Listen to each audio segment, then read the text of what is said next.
Good morning. Welcome to today's English class. So today we are moving to our last unit, unit number 6, Moments of Humor. What do you understand by the title? Humor. എന്താണ് humour എന്ന് പറഞ്ഞാൽ? തമാശകൾ അല്ലേ? തമാശകൾ ഇഷ്ടമില്ലാത്ത ആരാണുള്ളത്? അപ്പോൾ നമ്മുടെ ഈ യൂണിറ്റും ഒരുപാട് ചെറിയ ചെറിയ തമാശ കഥകളും അല്ലെങ്കിൽ തമാശയുമായിട്ട് ബന്ധപ്പെട്ട ഒരുപാട് പോയിട്രികളും ഒക്കെ നിറഞ്ഞ ഒരു കുഞ്ഞു യൂണിറ്റാണ് നമ്മുടെ ഈ അവസാനത്തെ ഈ unit number 6 moments of humour. നമുക്ക് ആദ്യത്തെ പിക്ചർ ആക്ടിവിറ്റിയിലേക്ക് പോയാലോ? So open your text book. There you can see unit number 6 moments of humor. നിങ്ങൾ അതിലൊരു പിക്ചർ കണ്ടു. Can you identify the characters shown in this picture? ഇതിൽ കാണിച്ചിരിക്കുന്ന കഥാപാത്രങ്ങളൊക്കെ നിങ്ങൾക്ക് അറിയാമോ? ഏറ്റവും താഴെ കാണിച്ചിരിക്കുന്ന രണ്ട് ആൾക്കാരെ നല്ല പരിചയം ഉണ്ടായിരിക്കും അല്ലേ? Tom and Jerry. നമ്മൾ ചെറുപ്പം മുതലേ കണ്ടുവരുന്ന ഏറ്റവും ഫേമസ് ആയിട്ടുള്ള രണ്ട് കാർട്ടൂൺ കഥാപാത്രങ്ങളാണ് ഡിസ്നിയുടെ ടോമും ജെറിയും. എത്ര കണ്ടാലും മതിയാവില്ല, അല്ലെങ്കിൽ എത്ര ചെറിയ കുട്ടികൾ മുതൽ എത്രയും വലുതായ ആൾക്കാർ വരെ ഇരുന്ന് കഴിഞ്ഞാൽ അവരുടെ കുസൃതികൾ കണ്ടു കഴിഞ്ഞാൽ നമുക്ക് ആർക്കാണെങ്കിലും ഒന്ന് ചിരിക്കാനായിട്ട് തോന്നും. അപ്പോൾ നമുക്ക് ചിരിയുടെ ഒരുപാട് സമയം സമ്മാനിക്കാൻ കഴിഞ്ഞ വളരെ പ്രശസ്തരായ രണ്ട് കഥാപാത്രങ്ങളാണ് ടോമും ജെറിയും. അതുപോലെ അതിന്റെ തൊട്ട് മുകളിൽ നിൽക്കുന്ന ആൾക്കാരെ നിങ്ങൾക്ക് പരിചയമുണ്ടോ? തെന്നാലി രാമനാണ് അല്ലേ? തെന്നാലി രാമൻ കഥകൾ നിങ്ങൾ കണ്ടിട്ടുണ്ടായിരിക്കും. സീരിയലായിട്ടും സിനിമയിലായിട്ടും അല്ലെങ്കിൽ ചിത്രകഥാരൂപത്തിലും ഒക്കെ നിങ്ങൾ വായിച്ചിട്ടുണ്ടായിരിക്കും, അറിഞ്ഞിട്ടുണ്ടായിരിക്കും ഇല്ലേ? ഒരുപാട് ബുദ്ധിയും അല്ലെങ്കിൽ തമാശ നിറഞ്ഞ ഒരുപാട് കഥകൾ തെന്നാലി രാമന്റെ ജീവിതത്തിലും ഉണ്ടായതായിട്ട് നിങ്ങൾ കേട്ടിട്ടുണ്ട്. ആരായിരുന്നു തെന്നാലി രാമൻ? കൃഷ്ണദേവരായരുടെ സദസ്സിലെ ഒരു അംഗമായിരുന്നു തെന്നാലി രാമൻ. അദ്ദേഹത്തിന്റെ ഒരുപാട് പ്രശസ്തമായ ഈ കള്ളന്മാരെ നമ്മൾ ഒഴിപ്പിക്കാൻ വേണ്ടി കിണറിൻ്റെ ഉള്ളില് ആ കഥ നിങ്ങൾ കേട്ടിട്ടുണ്ട്. തത്തയെ കൊണ്ട്, തത്തയുടെ കഥ നിങ്ങൾ കേട്ടിട്ടുണ്ടോ? ഒരു ദിവസം കൃഷ്ണദേവരായരും അദ്ദേഹത്തിന്റെ ഭാര്യയും കൂടി ഒരു തത്തയെ വാങ്ങിച്ചു. അങ്ങനെ അവർ തത്തയെ കൊണ്ട് ഒരുപാട് നാളത്തെ പരിശീലനത്തിന് ശേഷം നാമം ജപിക്കാനായിട്ട് പഠിപ്പിച്ചു. അപ്പോൾ അവർക്ക് അപ്പോൾ ഈ നാമം ജപിച്ചാൽ അതിന് ഭക്ഷണം കിട്ടും. അപ്പോൾ അത് നല്ല ഭംഗിയായിട്ട് നാമം ചൊല്ലുകയും ചെയ്തിരുന്നു. അപ്പോൾ രാജാവിനും പത്നിക്കും ഒരുപാട് സന്തോഷമായി. കാരണം അവർക്ക് തോന്നുമ്പോഴെല്ലാം ഈ തത്ത അവർക്ക് നാമം ജപിച്ചു കൊടുക്കുമായിരുന്നു. അപ്പോൾ വളരെ ഭക്തിയുള്ള ഒരു തത്തയാണ് എന്ന് അവർ സ്വയം പറഞ്ഞു. ഒരു ദിവസം തെന്നാലി രാമൻ ഈ തത്തയെ കാണാനിടയായി. അപ്പോൾ രാജാവും പത്നിയും ഒരുപാട് അഹന്തയോടുകൂടി തന്നെ പറഞ്ഞു, ഞങ്ങളുടെ തത്തയാണ്, ഞങ്ങൾ പരിശീലിപ്പിച്ചത് കൊണ്ട്, അത്രയും ദൈവാനുഗ്രഹം കൊണ്ട് ഞങ്ങൾക്ക് ലഭിച്ചൊരു തത്തയാണ്, അതുകൊണ്ട് ഈശ്വരനാമം മാത്രം ഉരുവിടുന്ന ഒരു തത്തയാണ്, ഇത് ഏറ്റവും വലിയൊരു അനുഗ്രഹമാണെന്ന് അവർ പറയണ്ടേ. അപ്പോൾ തെന്നാലി രാമൻ പറഞ്ഞു, ഇത് അത്ര വലിയ അനുഗ്രഹമുള്ള തത്തയാണെന്നൊന്നും എനിക്ക് തോന്നുന്നില്ല. അപ്പോൾ ഇതൊരു കപടഭക്തിയാണെന്നാണ് തെന്നാലി രാമൻ പറഞ്ഞത്. രാജാവിന് ഇത് രസിക്കോ? ഇല്ല. അദ്ദേഹത്തിന് ഭയങ്കരമായിട്ട് ദേഷ്യം വന്നു. അദ്ദേഹം പറഞ്ഞു, അങ്ങനെയാണെങ്കിൽ നാളെ തന്നെ നീ അത് തെളിയിക്കണം. ഈ തത്തയുടെ ഭക്തി കപടമാണെന്ന് നീ നാളെ തെളിയിച്ചില്ലെങ്കിൽ നിന്റെ കഥ ഞാൻ കഴിക്കുന്നു. അപ്പോൾ തെന്നാലി രാമൻ ഒരു ബുദ്ധി പ്രയോഗിച്ചു. തെന്നാലി രാമൻ ഒരു പൂച്ചയും കൊണ്ടാണ് അടുത്ത ദിവസം കൊട്ടാരത്തിലേക്ക് വന്നത്. പൂച്ചയെ കണ്ടു കഴിഞ്ഞാൽ തത്ത എന്തായിരിക്കും ചെയ്യുന്നുണ്ടാവുക? അത് ഉറക്കെ പേടിച്ച് കരയാനായിട്ട് തുടങ്ങി. അപ്പോൾ തെന്നാലി രാമൻ പറഞ്ഞു, ഇനി നിങ്ങളൊരു കാര്യം ചെയ്യും, ഈ പൂച്ച ഈ കൂടിനടുത്തിരിക്കട്ടെ, നിങ്ങൾ തത്തയെ കൊണ്ട് ഇനിയൊന്ന് നാമം ജപിച്ച് കാണിക്കും. അപ്പോൾ രാജാവും രാജ്ഞിയും എത്ര ശ്രമിച്ചിട്ടും ഈ തത്ത നാമം ചൊല്ലാൻ കൂട്ടാക്കിയില്ല. അപ്പോൾ തെന്നാലി രാമൻ പറഞ്ഞു, ഇപ്പോൾ അതിന്റെ പ്രാണഭയമാണ്. ആ സമയത്ത് നിങ്ങൾ എത്ര പറഞ്ഞാലും അത് നാമം ചൊല്ലാനായിട്ട് കൂട്ടാക്കില്ല. അതപ്പോൾ നിങ്ങൾ പറഞ്ഞപ്പോൾ അനുസരിച്ചത് അത് കഴിഞ്ഞാൽ അതിന് ഭക്ഷണം കിട്ടും എന്നറിയാവുന്നത് കൊണ്ടാണ്. അപ്പൊ അങ്ങനെ രാജാവിന്റെ ഒരു തെറ്റിദ്ധാരണ മാറ്റിക്കൊടുക്കാൻ ഈ ഒരു ചെറിയ ഒരു ബുദ്ധി പ്രയോഗത്തിലൂടെ തെന്നാലി രാമന് സാധിച്ചു എന്നുള്ളതാണ്. ഇവിടെ ഈ ബുദ്ധിയുടെ നേരിട്ട് പറഞ്ഞിരുന്നെങ്കിൽ ചിലപ്പോൾ ഇത് രാജാവിന് ഇഷ്ടപ്പെട്ടു എന്ന് വരില്ല. ഇത് നേരിട്ട് ഒരു ദൃഷ്ടാന്തം എന്ന് നമ്മൾ പറയാം അല്ലെ? We can see what is happening while a cat standing near to a cage of parrot. So നമ്മൾ നേരിട്ട് കാണിച്ചു കൊടുക്കുമ്പോൾ നമുക്കത് വിശ്വസിക്കാനാവുകയാണ് ചെയ്യുന്നത്. അപ്പൊ ചെറിയൊരു ഫലിതത്തിലൂടെ അല്ലെങ്കിൽ മുമ്പിൽ നടത്തി കാണിച്ചുകൊണ്ട് ആ സംഭവത്തെ ലഘൂകരിക്കുകയാണ് തെന്നാലി രാമൻ ചെയ്തത്. അപ്പോൾ നിങ്ങൾക്ക് ഒരുപാട് തെന്നാലി രാമൻ കഥകൾ ബുക്ക് കിട്ടുകയാണെങ്കിൽ തീർച്ചയായിട്ടും വായിക്കണം. ഇത്തരത്തിൽ ഒരുപാട് നല്ല നല്ല കഥകൾ, തെന്നാലി രാമൻ കഥകൾ നിങ്ങൾക്ക് വായിക്കാം. അപ്പോൾ ടീച്ചർ കുറച്ച് സമയം പോയി കഥയൊക്കെ പറഞ്ഞിട്ട്, അപ്പോൾ നമുക്ക് അടുത്ത കാർട്ടൂണിലേക്ക് പോകാം. Can you see a cartoon day? Class റൂമിലാണെങ്കിലും നമ്മൾ നേരിട്ടാണെങ്കിലും നമുക്ക് ഒരുപാട് കഥകൾ, നിങ്ങൾക്ക് അറിയാവുന്ന കഥകൾ ടീച്ചർക്കും കേൾക്കാമായിരുന്നു. ഇതിപ്പോൾ അങ്ങനെ ഒരു ഓപ്പർച്യൂണിറ്റി ഇല്ലല്ലോ. അപ്പോൾ അവരിൽ ചെറിയൊരു ഒരു തമാശ, ചെറിയൊരു കാർട്ടൂൺ അതിൽ അവതരിപ്പിച്ചിരിക്കുന്നുണ്ട്. Why are you later? Teacher ചോദിക്കണം. Because of the sign down the road. What does a sign have to do with your being late? The sign said school ahead go slow. വൈകി വന്ന കുട്ടിയോട് teacher ചോദിക്കുകയാണ്, നീ എന്താണ് ഇത്ര വൈകിയത്? ഞാൻ റോഡരികിൽ കണ്ട ഒരു ബോർഡ് വായിച്ചിട്ടാണ് വൈകാൻ കാരണം. അപ്പോൾ ഒരു ബോർഡും നിന്റെ വൈകലും തമ്മിൽ എന്താണ് ബന്ധം? ബോർഡിൽ എഴുതിയിട്ടുണ്ടായിരുന്നു ഗോ സ്ലോ. അപ്പം ഞാൻ പതുക്കെ വന്നതുകൊണ്ടാണ് ഇവിടെ വൈകി എത്താൻ കാരണം. നിങ്ങൾക്കത് അത്ര വലിയ തമാശയായിട്ടൊന്നും തോന്നിയിട്ടില്ലെന്ന് എനിക്ക് മനസ്സിലായി. എന്നാലും ചെറിയ ചെറിയ ഇത്തരത്തിലുള്ള തമാശകൾ, നമ്മൾ ടിൻഡുമോൻ തമാശകളൊക്കെ നമ്മൾ വായിച്ചിട്ടുണ്ട് അല്ലേ? അതുപോലെ ടിൻഡുമോൻ തമാശയിൽ നിങ്ങൾ വായിച്ചിട്ടുണ്ടായിരിക്കും, ടീച്ചറെ ഞാൻ ചെയ്യാത്ത കാര്യത്തിന് ടീച്ചർ എപ്പോഴെങ്കിലും എന്നെ തല്ലുമോ? ഒരിക്കലും ഇല്ല മോനെ, നീ ചെയ്യാത്ത കാര്യത്തിന് ടീച്ചർ ഒരിക്കലും നിന്നെ ശിക്ഷിക്കില്ല. എന്നാൽ പിന്നെ എന്നെ ശിക്ഷിക്കരുത് കേട്ടോ, ഞാൻ അന്നത്തെ ഹോംവർക്ക് ചെയ്തിട്ടില്ല. അപ്പം അത്തരത്തിലുള്ള കുഞ്ഞു കുഞ്ഞു തമാശകളൊക്കെ നിങ്ങൾ പുസ്തകത്തിൽ വായിച്ചിട്ടുണ്ടായിരിക്കും. അപ്പം അങ്ങനെ വായിക്കാനും എന്താ പറയുക, അത് ഷെയർ ചെയ്യാനും ചിരിക്കാനും ഒക്കെ നമുക്ക് ഒരുപാട് ഇഷ്ടമാണ്. അപ്പം തമാശയ്ക്ക് അല്ലെങ്കിൽ ഈ ചിരിക്ക് നമ്മുടെ ജീവിതത്തിൽ ഒരുപാട് പ്രാധാന്യമുണ്ട് അല്ലേ? ഇതൊരു ഔഷധമായിട്ട് ഉപയോഗിക്കാറുണ്ട് അല്ലേ? Laughter is A medicine. ചിരി ഒരു ഔഷധമായിട്ടും നമുക്ക് അല്ലെങ്കിൽ നമ്മുടെ രക്തപേശികൾ അല്ലെങ്കിൽ അതിൻ്റെ ഓട്ടം വർദ്ധിക്കാനും അല്ലെങ്കിൽ സൗന്ദര്യം വർദ്ധിക്കാനും അല്ലെങ്കിൽ എന്താ പറയുക നമ്മുടെ ആയുസ് കൂട്ടുന്നതിനുമൊക്കെ ചിരി ഒരു മെഡിസിനാണ് എന്ന് നമ്മൾ പലപ്പോഴും പല സ്ഥലത്തും വായിച്ചു കേട്ടിട്ടുണ്ട്. അപ്പോൾ തമാശയും ചിരിയും അത് നമ്മുടെ ജീവിതത്തിൽ ഉണ്ടാക്കുന്ന ഒരു എന്താ പറയുക ചില നർമ്മ രസങ്ങളും ഒക്കെ കോർത്തിണങ്ങിയ ഒരു കുഞ്ഞു യൂണിറ്റാണ്. നമുക്ക് യൂണിറ്റിലേക്ക് കിടക്കാം. നമുക്ക് അടുത്ത പേജിലേക്ക് പോവാം. നമുക്ക് അവിടെ വേറൊരു കഥാപാത്രത്തിനെ കാണാം. ആരാണത്? കുഞ്ചൻ നമ്പ്യാർ. നമ്പ്യാരെ പറ്റി നിങ്ങൾ കേട്ടിട്ടുണ്ടാവും അല്ലേ? ഓട്ടം തുള്ളലിന്റെ ഉപജ്ഞാതാവാണ് കുഞ്ചൻ നമ്പ്യാർ അല്ലേ?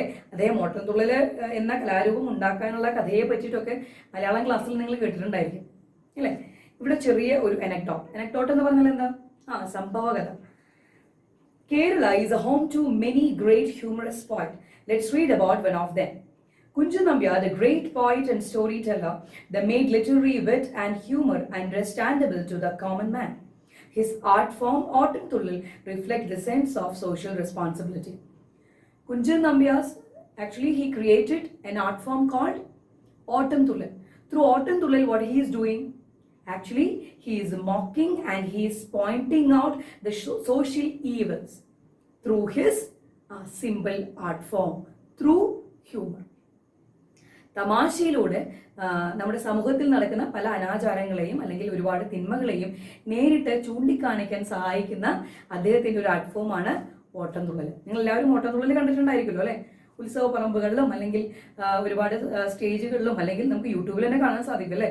അപ്പോൾ കണ്ടിട്ടില്ലാത്തവർ തീർച്ചയായിട്ടും ഒരു ഓട്ടംതുള്ളൽ യൂട്യൂബിൽ നിങ്ങളൊന്ന് കാണാനായിട്ട് ശ്രമിക്കുക. അപ്പോൾ ചുറ്റും കൂടിയിരിക്കുന്നവരെ കൂടി കളിയാക്കിക്കൊണ്ട് ഒരുപാട് നർമ്മത്തിന് പ്രാധാന്യം കൊടുക്കുന്ന ഒരു കലാരൂപമാണ് ഓട്ടംതുള്ളൽ. അപ്പോൾ കുഞ്ചൻ നമ്പ്യാരെ പറ്റിയിട്ടും ഒരുപാട് കഥകളുണ്ട് കേട്ടോ. നമ്മൾ താളിയോല നല്ല താളി എന്നൊക്കെ പറഞ്ഞിട്ടുള്ള അതിലോല നല്ല താളി എന്ന് പറഞ്ഞിട്ടുള്ള കഥ നിങ്ങൾ കേട്ടിട്ടുണ്ടായിരിക്കും. സംസ്കൃതം ക്ലാസ്സുകളിൽ നിങ്ങൾ കേട്ടിട്ടുണ്ടായിരിക്കും അതിലോല. അപ്പോൾ അതായത് നമ്മുടെ കുഞ്ചൻ നമ്പ്യാരും അദ്ദേഹം രാജാവും കൂടിയിട്ട് ഇങ്ങനെ നടന്നു പോവാണ്. അപ്പോൾ രണ്ട് സ്ത്രീജനങ്ങൾ ഇങ്ങനെ അടുത്ത കൂടെ പോവാണ്. അപ്പോൾ നേരിട്ട് ഒരു അഭിപ്രായം നമ്മൾ ഇപ്പോഴത്തെ ഭാഷയിൽ കമന്റ് അടിക്കുക എന്ന് പറയും. അത് അറിഞ്ഞു കഴിഞ്ഞാൽ തല പോവും അല്ലേ? അപ്പൊ നേരിട്ട് പറഞ്ഞാൽ അത് അത്ര ആരോഗ്യത്തിന് അല്ലെങ്കിൽ തടിക്ക് അത്ര നന്നാവില്ല എന്ന് അറിഞ്ഞതുകൊണ്ട് അപ്പോൾ രാജാവ് ചോദിക്കും കാതിലോല. കേൾക്കുമ്പോൾ തോന്നും കാതിലോല എന്ന് പറഞ്ഞാൽ സ്ത്രീകൾ കാതില് അണിയുന്ന ഒരു ആഭരണത്തിന്റെ പേരാണ് കാതിലോല. അപ്പോൾ കുഞ്ചൻ നമ്പ്യാര് പറയും നല്ല താളി. നല്ല താളി എന്ന് പറഞ്ഞാൽ സ്ത്രീകൾ മാത്രമല്ല തലയിൽ നമ്മൾ തേക്കുന്ന ചെമ്പരത്തി താളി എന്നൊക്കെ നിങ്ങൾ കേട്ടിട്ടുണ്ടായിരിക്കും. ഈ രണ്ട് വാക്കുകൾ മാത്രമേ അവർ പറഞ്ഞിട്ടുള്ളൂ. കേട്ട സ്ത്രീജനങ്ങൾക്കും വിരോധമായിട്ടൊന്നും തോന്നിയില്ല. അവരവരെ വഴിക്കും പോയി, സ്ത്രീകൾ അവരെ വഴിക്കും പോയി. ഇതിലെ ശരിക്കുമുള്ള അർത്ഥം എന്ന് പറഞ്ഞാൽ അതിലോല എന്ന് പറഞ്ഞാൽ ആരാണ് ഇവരിൽ ഏറ്റവും സുന്ദരി എന്നാണ് രാജാവ് ചോദിച്ചത്. ഇതിന് ഉത്തരമായിട്ട് കുഞ്ചൻ നമ്പ്യാർ എന്താ പറഞ്ഞത്? നല്ലത് ആളി എന്ന് പറഞ്ഞാൽ തോഴി എന്നാണ് അർത്ഥം. അപ്പോൾ രാജകുമാരിയേക്കാളും അല്ലെങ്കിൽ തമ്പ്രാട്ടിയേക്കാളും ഏറ്റവും സുന്ദരി കൂടെയുള്ള തോഴിയാണ് എന്നാണ് ഉദ്ദേശിച്ചത്. അപ്പോൾ അവരെ ഭാഷ കൊണ്ട് അല്ലെങ്കിൽ മറ്റുള്ളവർക്ക് മനസ്സിലാവാത്ത രീതിയിൽ ഭംഗിയായിട്ട് തമാശ രൂപത്തിലൂടെ അവതരിപ്പിച്ച ഒരു സംഭവകഥ നമ്മൾ പുസ്തകങ്ങളൊക്കെ വായിച്ചിട്ടുള്ളതാണ്. ഇതുപോലെ ഒരുപാട് നർമ്മരസ പ്രധാനമുള്ള കഥകൾ കുഞ്ചൻ നമ്പ്യാരുടെ കഥകളിലും നിങ്ങൾക്ക് വായിക്കാം. നമുക്ക് മറ്റൊരു സംഭവകഥ വായിക്കാം. Kunchan Nambiar was very poor. He used to eat at an Utupura maintained by the king. Those in charge of the Utupura used to serve stale food. One day, the king and Nambyar were walking along the main road. They came across a cow passing loose down. Nambyar went near the cow and inquired, "Are you also served food from the king's Utupura?" The king heard his remark. He made enquiries and gave orders to dismiss the corrupt officials. Never more was stale food served at the king's Utupura. Did you understand anything? Okay.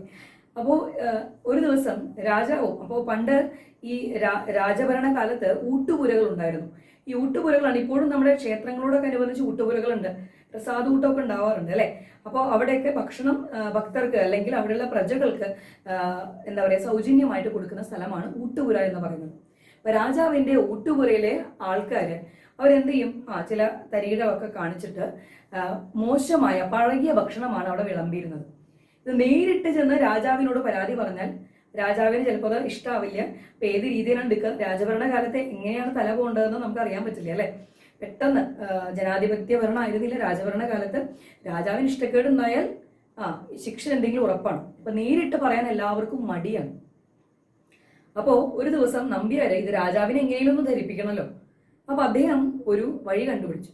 അങ്ങനെ രാജാവും നമ്പ്യാരും കൂടി ഇങ്ങനെ നടന്നു പോകുമ്പോൾ ഒരു പശു loosed, അതായത് ഒരു വയറിളകിയ പോലെ ചാണകം വിടുന്നതായിട്ട് കണ്ടു. അപ്പോൾ നമ്പ്യാര് വളരെ സൂത്രത്തോടു കൂടി പശുവിനോട് ചോദിക്കുകയാണ്, "അല്ലയോ പശുവേ, നിനക്കും ഊട്ടുപുരയെന്നാണോ ഭക്ഷണം?" അപ്പൊ എന്താണ് അതിനർത്ഥം? നേരിട്ട് രാജാവിനോട് പറഞ്ഞുമില്ല, രാജാവിന്റെ ഊട്ടുപുരയെന്ന് ഭക്ഷണം കഴിച്ചാൽ ഇതാവും സ്ഥിതി എന്ന് രാജാവിനെ മനസ്സിലാവുകയും ചെയ്തു. അപ്പോൾ ഇത്തരത്തില് മറ്റൊരാൾക്ക് ദോഷമാവാത്ത രീതിയിൽ തമാശയിലൂടെ നമുക്ക് മറ്റൊരാളെ വെറുപ്പിക്കാത്ത രീതിയിൽ കാര്യങ്ങൾ അവതരിപ്പിക്കാൻ തമാശ നമുക്ക് ഉപയോഗിക്കാം എന്നതിന് ഏറ്റവും ബെസ്റ്റ് എക്സാമ്പിൾ ആണ് ഈ ഒരു സ്റ്റോറി. ഓക്കെ, ഇനി നമുക്ക് എന്താണ് ഹ്യൂമർ എന്ന് നമുക്ക് നോക്കാം. Humour can be simply defined as A quality in something that makes it funny. നമുക്ക് ഹ്യൂമർ എന്ന് പറഞ്ഞാൽ നമുക്ക് ചിരിക്കുക, നമുക്ക് തമാശയായിട്ട് തോന്നുന്ന എന്തിനേയും നമുക്ക് ഹ്യൂമർ എന്ന് പറയാം. Humour leads to laughter. തമാശ കേൾക്കുമ്പോൾ സ്വാഭാവികമായിട്ടും അത് എന്തിലേക്ക് നയിക്കുന്നു? ചിരിയിലേക്ക് നയിക്കുന്നു. When laughter is shared, it brings people together and increases happiness and intimacy among them. നമ്മളൊരു തമാശ കേട്ട് മറ്റൊരാളിലേക്ക് ഷെയർ ചെയ്യുമ്പോൾ അവർ തമ്മിലുള്ള അടുപ്പം കൂടുകയും ആൾക്കാരെ തമ്മിൽ ഒരുമിപ്പിക്കാനും ഇത്തരത്തിലുള്ള തമാശകൾക്ക് സാധിക്കുന്നു. It is interesting to note that the people of all ages and cultures can respond to humor instantly. ഏറ്റവും പ്രധാനം എന്ന് പറയുന്നത് ഈ തമാശയ്ക്ക് ഒരു പ്രത്യേക ആൾക്കാരെന്നോ അല്ലെങ്കിൽ ഇത്ര ഏജ് എന്നോ ഈ ഒരു പ്രത്യേക കൾച്ചർ എന്നോ അങ്ങനെ യാതൊരു വ്യത്യാസവും ഇല്ല. പ്രായഭേദമന്യേ ഏവർക്കും രസിക്കാവുന്ന അല്ലെങ്കിൽ അനുഭവിക്കാവുന്ന ഒരു കാര്യമാണ്, ഇഷ്ടപ്പെടുന്ന ഒന്നുകൂടിയാണ് humour. Most people are able to laugh or smile at something funny and are therefore considered to have a sense of humor. ഒരു സെൻസ് ഓഫ് ഹ്യൂമർ, അതായത് ചെറിയൊരു തമാശ ഉള്ളിലുള്ള ആള് എന്ന് നമുക്ക് പറയാൻ എങ്ങനെ സാധിക്കും? ഒരു തമാശ കേട്ടാൽ ചിരിക്കാനും അതേപോലെ തിരിച്ച് ഒന്ന് രണ്ടെണ്ണം പറയാനും സാധിക്കുന്ന ഒരാളെ നമുക്ക് എന്തെന്ന് പറയാൻ സാധിക്കും? അവനൊരു സെൻസ് ഓഫ് ഹ്യൂമർ ഉള്ള ആളാണ്, ഒരു തമാശക്കാരനാണ് എന്നൊക്കെ പറയാൻ സാധിക്കും. അത്തരക്കാരെ നമുക്ക് ഭയങ്കര ഇഷ്ടമാണ് അല്ലേ. ശരി, humour and laughter it is said strengthen one's immune system. Teacher നേരത്തെ പറഞ്ഞ പോലെ ഒരാളുടെ ഇമ്മ്യൂണിറ്റിയെ സ്ട്രെങ്തൻ ചെയ്യാൻ ഇത്തരത്തിലുള്ള ഈ ചിരിക്ക് സാധിക്കുന്നു എന്നാണ്. Enhances one's energy and protect one from damaging effect of stress. നമുക്ക് ഒരു വിഷാദത്തിലേക്ക് പോകുന്നതിനൊക്കെ തടയാനായിട്ട് ഈ ചിരി ഒരു മരുന്നായിട്ട് ഉപയോഗിക്കാം. In fact humour is a priceless medicine. വിലമതിക്കാനാവാത്ത ഔഷധമാണ് ചിരി എന്ന് പറയുന്നത്. This medicine is free. ഇത് കാശ് കൊടുത്ത് മേടിക്കണോ? വേണ്ട. Quite easy to use. ഉപയോഗിക്കാൻ വളരെ എളുപ്പമാണ്. And available everywhere. എല്ലാവിടെയും ലഭിക്കുന്ന, ഉപയോഗിക്കാൻ എളുപ്പമായിട്ടുള്ള, ഫ്രീ ആയിട്ട് നമുക്ക് ലഭിക്കുന്ന ഏറ്റവും നല്ലൊരു മെഡിസിനാണ് ചിരി എന്ന് പറയുന്നത്. When we crack a joke, it must be remembered that it should not hurt the feeling of anyone. മറ്റൊരു പ്രധാന കാര്യം നമ്മൾ ശ്രദ്ധിക്കേണ്ടത്, നമ്മൾ ഒരു തമാശ പറയുമ്പോൾ അത് മറ്റൊരാളെ വേദനിപ്പിക്കുന്നതാവരുത് എന്ന് നമ്മൾ പ്രത്യേകം ശ്രദ്ധിക്കണം. അപ്പോൾ തമാശയെക്കുറിച്ചൊക്കെ നമ്മൾ പറഞ്ഞല്ലോ. അപ്പോൾ നമുക്ക് അടുത്ത യൂണിറ്റിലേക്ക്, അടുത്ത അതിൻ്റെ ഒരു സ്റ്റോറിയിലേക്ക് പോയാലോ? Yes, my financial career. My financial career by Stephen Leacock. Stephen ലീകോക്കിൻ്റെ ജീവിതത്തിൽ നടന്ന ഒരു കഥയാണ് മൈ ഫിനാൻഷ്യൽ കരിയർ എന്ന രീതിയിലാണ് അദ്ദേഹം ഇത് എഴുതിയിട്ടുള്ളത്. My financial career. Stephen Butler Leacock is an English-born Canadian teacher, writer and humorist. ഒരു ഹ്യൂമറിസ്റ്റും എഴുത്തുകാരനുമായിരുന്നു Stephen ലീകോക്ക്. He is known for his light humor and criticism of people's follies. അതായത് ആളുകളുടെ ചെറിയ ചെറിയ മണ്ടത്തരങ്ങളെക്കുറിച്ചും അല്ലെങ്കിൽ അവരുടെ ചെറിയ ചെറിയ ഹ്യൂമർ തമാശകളെക്കുറിച്ചും ഒരുപാട് കഥകൾ എഴുതുന്നതിൽ പ്രഗത്ഭനാണ് Stephen ലീകോക്ക്.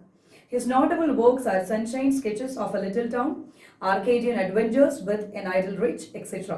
Stephen Leacock Memorial Medal for Humor was instituted in his honor. അദ്ദേഹത്തിൻ്റെ ഓർമ്മയ്ക്കായിട്ട് ഒരു അവാർഡ്, അതായത് സ്റ്റീഫൻ ലീകോക്കിൻ്റെ മെമ്മോറിയൽ മെഡലായിട്ട് ഹ്യൂമറിന് വേണ്ടിയിട്ടുള്ള ഒരു മെമ്മോറിയൽ അവാർഡും ഇന്ന് കൊടുത്തു വരുന്നുണ്ട്. അപ്പോൾ നമുക്ക് അദ്ദേഹത്തിൻ്റെ കഥയിലേക്ക് പോയാലോ? When I go into a bank, I get nervous. The clerks made me nervous. The little windows at the counters make me nervous. The sight of the money make me nervous. Everything makes me nervous. Nevertheless, I had to go to the bank. എന്താണ് Stephen ലീകോക്കിന്റെ അവസ്ഥ?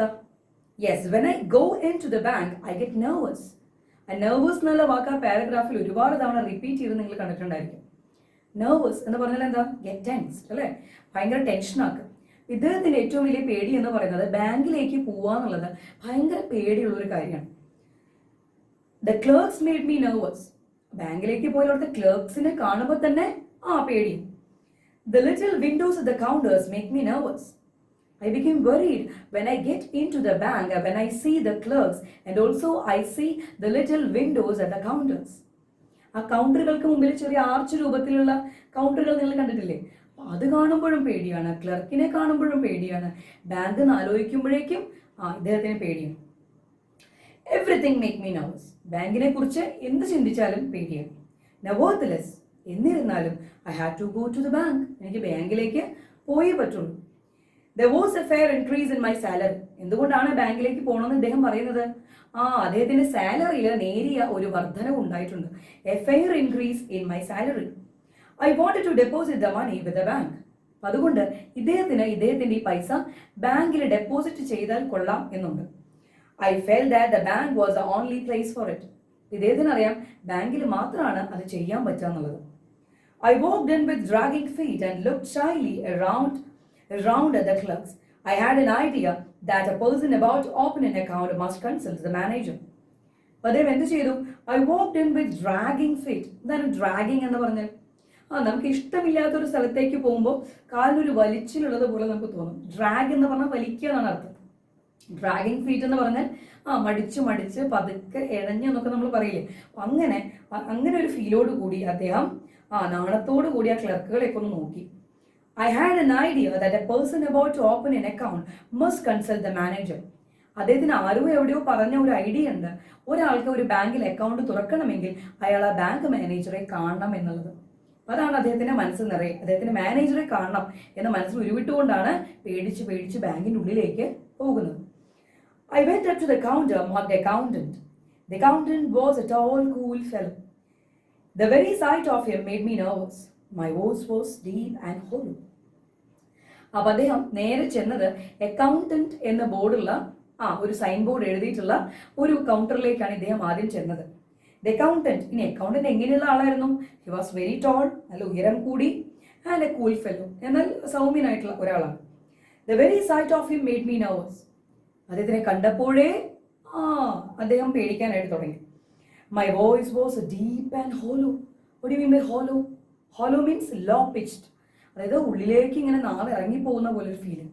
ശബ്ദം പുറത്തേക്ക് വരാത്തൊരവസ്ഥ. പേടി കൂടുമ്പോൾ അങ്ങനെ ഒരു അവസ്ഥ നിങ്ങൾക്ക് ഉണ്ടാവാറില്ലേ? അപ്പോൾ ശബ്ദം പുറത്തേക്ക് വരാതെ ശബ്ദമൊക്കെ ഉള്ളിലേക്ക് ഇറങ്ങിപ്പോയ പോലെ അദ്ദേഹത്തിന് തോന്നി.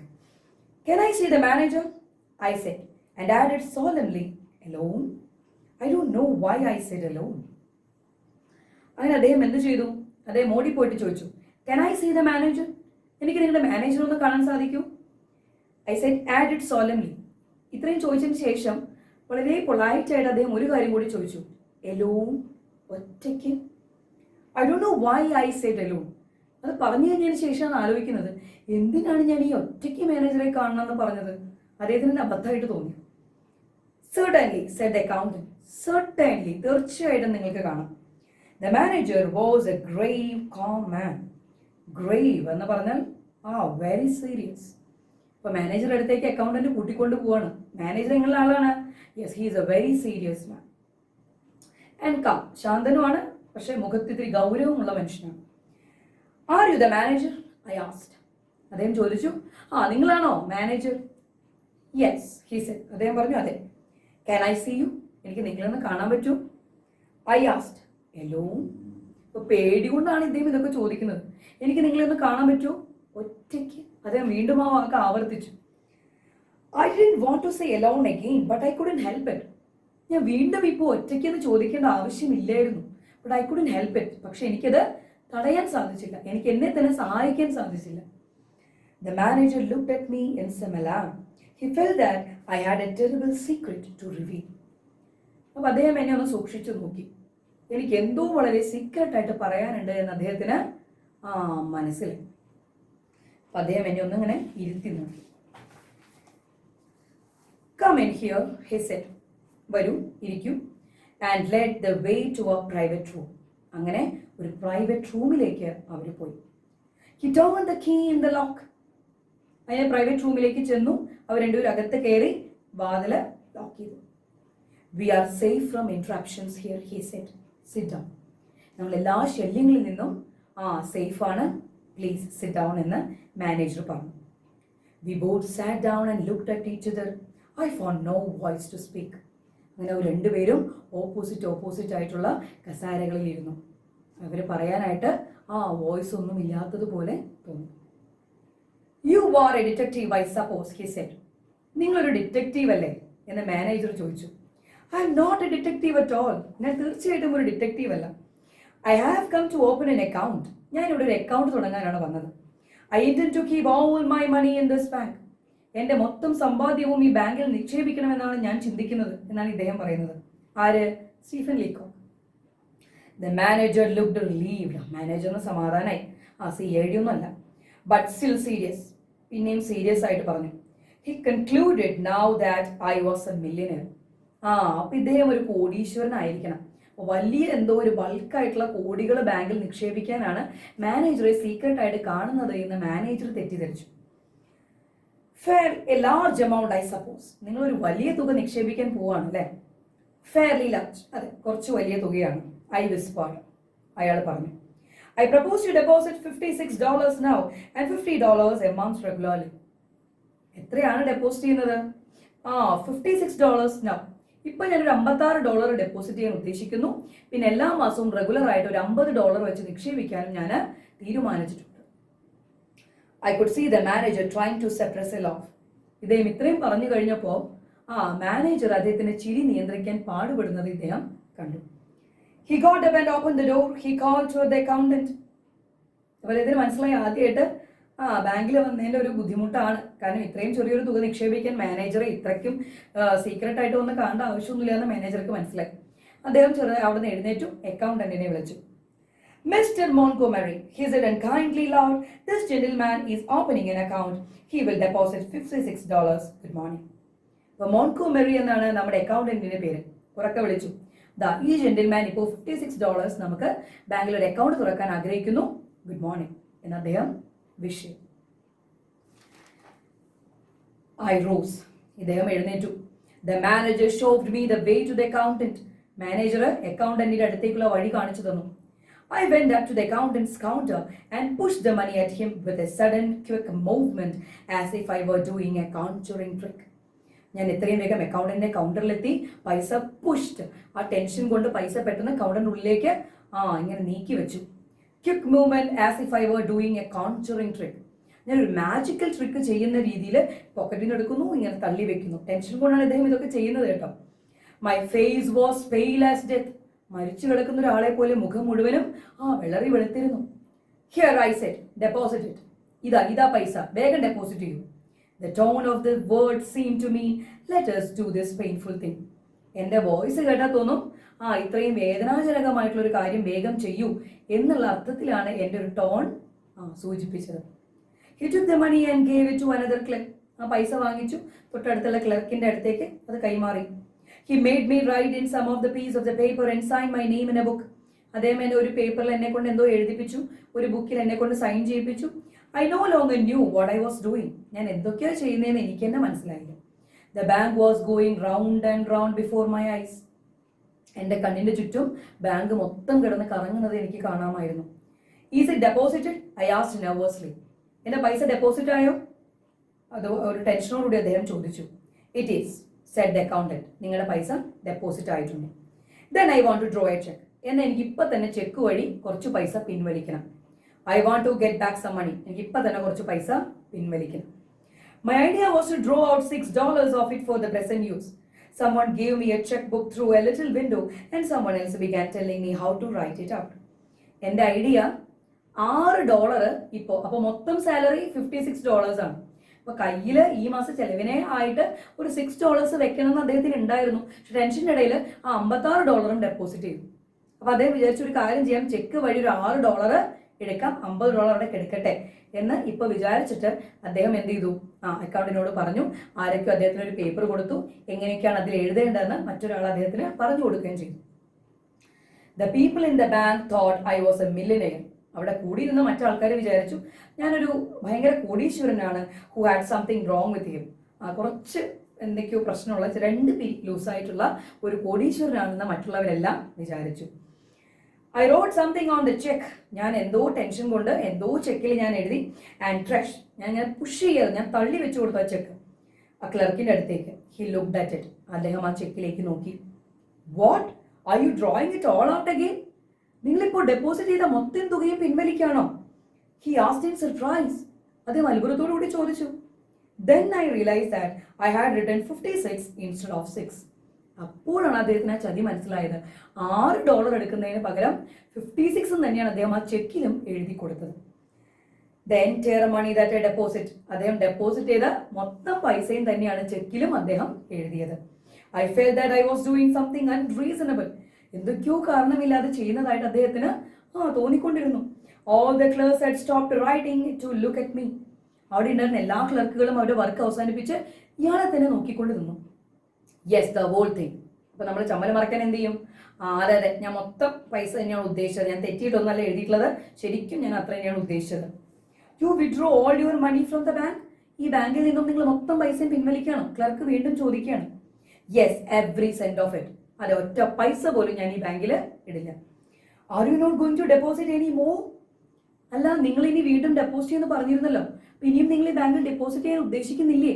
വളരെ ആശ്ചര്യത്തോടു കൂടി നമ്മുടെ ക്ലർക്ക് ചോദിക്കുകയാണ്. എസ്റ്റോണിഷ്ഡ്, ആശ്ചര്യത്തോടു കൂടി. നെവർ, ഒരിക്കലുമില്ല. I had no explanation for my schoolish behaviour. എൻ്റെ ഈ മണ്ടത്തരത്തിന് എനിക്ക് യാതൊരു എക്സ്പ്ലനേഷനും ഉണ്ടായിരുന്നില്ല. Since I had nothing to do, I acted like a man with a fearfully quick temper. അപ്പോൾ എനിക്ക് മറ്റൊന്നും ചെയ്യാനില്ലാത്തത് കൊണ്ട് ഭയങ്കര ദേഷ്യക്കാരനായ ഒരാളെ ഞാനാണ് എന്ന് അഭിനയിച്ചുകൊണ്ട് അയാൾ നിന്നു. As a big door swung behind me. അങ്ങനെ the clerk gave the money to me and I rushed out. അങ്ങനെ പ്രൊസീജിയറൊക്കെ കഴിഞ്ഞു, പൈസ ക്ലർക്ക് കൊടുത്തു, അതുമായിട്ട് അദ്ദേഹം പുറത്തേക്ക് ഇറങ്ങാണ്. As a big door swung behind me, I could hear the echo of a roar of laughter that went up to the ceiling of the bank. ഞാൻ പുറത്തേക്ക് ഇറങ്ങുമ്പോൾ അവിടെ ഉണ്ടായിരുന്ന എല്ലാവരുടെയും ഉറക്കെയുള്ള ചിരി എനിക്ക് ആ അടഞ്ഞുകൊണ്ടിരുന്ന വാതിലിൻ്റെ ഇടയിലൂടെ കേൾക്കാമായിരുന്നു. Since then, അതിനുശേഷം I bank no more. ബാങ്കിലേക്ക് പോയിട്ടേ ഇല്ല. ഞാൻ ബാങ്കിൽ ഒരു പരിപാടി ചെയ്തിട്ടില്ല. I keep my money and cash in my trousers.